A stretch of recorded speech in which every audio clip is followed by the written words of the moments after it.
The early months of the PlayStation produced some truly memorable and quite influential titles that helped to spawn an entire generation of gaming franchises and fans alike. One of the genres that came into popularity during this time was the fighting genre, as games were starting to go through that transition from going from the likes of 2D fighting games that you would have seen with the Street Fighter series and the early Mortal Kombat games to moving into more arcade focused styled fighters, with 3D fighters showing up in arcades all across Europe and Japan and America. And most notably, one of the earliest 3D fighters to see huge success would be Sega's Virtua Fighter, and later with Sony and Namco producing the Tekken series that also reached great heights and popularity on the original PlayStation console and even beyond. While many of those games were straight up fighters that utilised more hand-to-hand combat style mechanics, there wasn't really any weapon-based fighters on the system until the release of Battle Arena Toshinden, that released during the first few months of the PlayStation's launch period. That initially was a PlayStation exclusive for the first year of its release, but then was later ported to the Sega Saturn, PC, and was later seen on the Game Boy. And the game would later get a re-release on the likes of the PlayStation Network through the PlayStation Portable, PS3 and PlayStation Vita. And the first Battle Arena Toshinden would become quite popular during the early months of the PlayStation, as there wasn't too many fighting games available. But then with the release of Tekken, the Battle Arena Toshinden series started to dip in popularity, but even while so still managing to produce a number of different sequels to extend the life of the franchise, before inevitably being long forgotten after the fourth entry in the series. But the first Battle Arena Toshinden game was also the first 3D based weapons fighter that had ever been seen in both either arcades and even on consoles at the time, and its sequels carried on that trait, but it would only be later succeeded and bettered by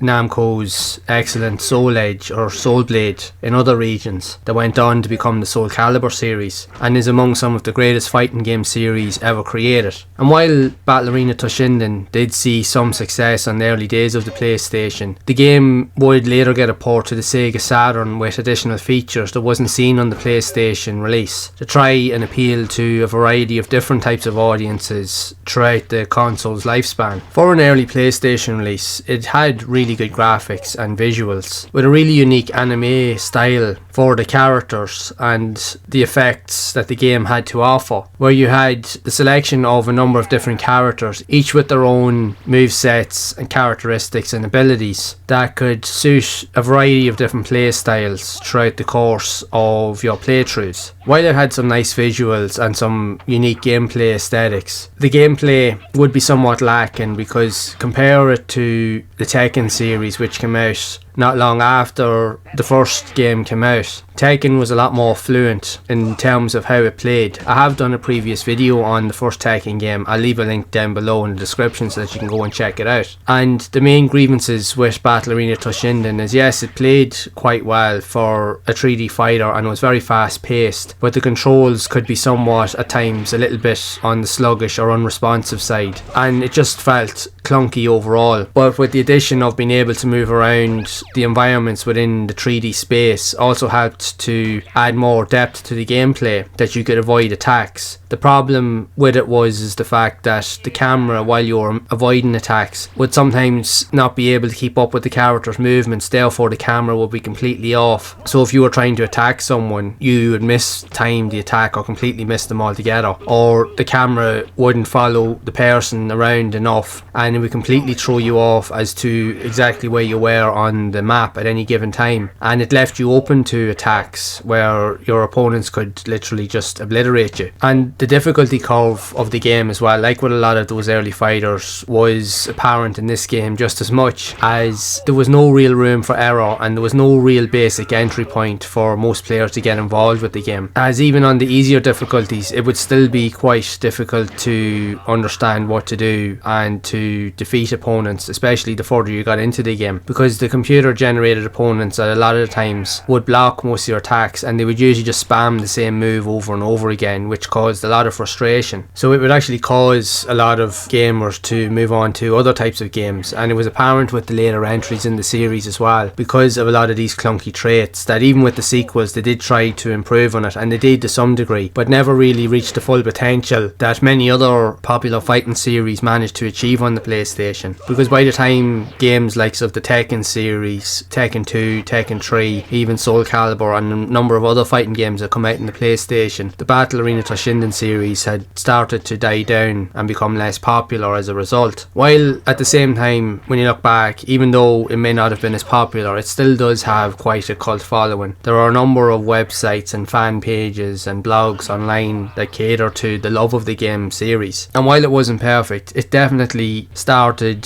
the process of allowing players to become more aware of these new style of games that were coming out at the time. And like with these early games, because with most developers, 3D gaming was definitely a new thing. It wasn't going to not only just not appeal to everybody, but there was always a lot of workarounds and ideas that people had to get used to with these type of games that sometimes caused a lot of confusion, and as a result sometimes the games would be overlooked, which ended up being a pity because the games did genuinely have a lot more to offer, but it was the case that you had to really sit down and play them for any length of time. But at the same time, if you managed to have good reflexes and skills with fighting games, you would have a good chance with them. But if not, if you were just a casual gamer, then there was a very good chance that you probably wouldn't be able to get used to it, and it would just frustrate the hell out of you. Even when I go back to my own personal experience with Battle Arena Toshinden, it was among some of the very first games I'd ever played on the console way back in Christmas of 1996, and I had originally played the first game on a demo. It was actually on the Demo 1 CD that a friend of mine had, and you had games with the likes of Wipeout, there was ESPN Extreme Games, Loaded, and a multitude of other games on the CD, and among them was the first Battle Arena Toshinden game. And I remember when playing it, I was blown away by the visuals and how good it actually looked. But yes, it was tough, I'm not going to deny that, and even going back to playing the game now, even recording this video, it's still as tough as I remember. But I was never really the best at fighting games anyway, so I suppose I can allow myself that to some degree. But I really enjoyed it, and I played it quite a few times, but again, it was tough. It took quite a few tries to win a couple of fights, and a lot of times, more often than not, you ended up winning it just by pure luck, if at anything else. You could play as two playable characters in the demo, and you could go through a number of fights, which I found myself just playing it for a while because I really enjoyed it. It was a fun game at the time, but when I compare it to later games that I played, mainly like say Tekken 2, Tekken 3, Soul Blade and other fighting games, there was apparent differences in those games. They were definitely easier to get into compared to Battle Arena Toshinden, but it still doesn't take away from the presence that it made me feel when I played it for the first time, because again, like I said, it was among some of the first games I ever played on the system, so to me it was an entirely new experience. So to be able to play any type of game in any shape or form that was in 3D, and the fact is for me it was totally new at that point, it was just an experience all in itself that I'll never forget. So while Battle Arena Toshinden may not be my favourite fighter on the PlayStation, it definitely does hold a special spot for me because it was the first 3D fighter that I actually did play on the system itself. Mind you, I wasn't very good at it, but sure, it doesn't matter because the way I see it is I still enjoyed it anyway, and it helped to snowball the effect that the PlayStation had on me at that time, because I got to experience more games as I got to witness and play and get more opportunities to play games months and even years down the line. And when I look back, it's funny because had I not played games like Battle Arena Toshinden, my experiences could have been very different. So I do believe that playing a lot of these games do in some way shape how you experience future games or future experiences that you will have on consoles. So this is among some of the best ones that I had at the time, and I'll never forget it. But I would love to know your thoughts of Battle Arena Toshinden itself, if you have played it, and what were your first experiences of the game? Did you manage to play it during the early days of when the console was released back in 95, early 1996? And if so, what do you think of the game itself and even the series in general? Are you a fan of the game and the series, or maybe not so much, or did you prefer other fighting games on the PlayStation? I'd love to hear your thoughts on this game and what you really think of it, so be sure to share it down in the comments below. So if you would like to see more content around many of the other various fighting games that were seen on the PlayStation that are even like Battle Arena Toshinden and even its sequels, then make sure to leave a like, subscribe to the channel and hit the bell to be updated when future videos are released. And again, if you genuinely would like to see more gameplay and other types of content similar to Battle Arena Toshinden, you can check out the playlist here on the screen to see more of those games in action. So you can be sure to check that out, and again, make sure to keep those gaming memories alive.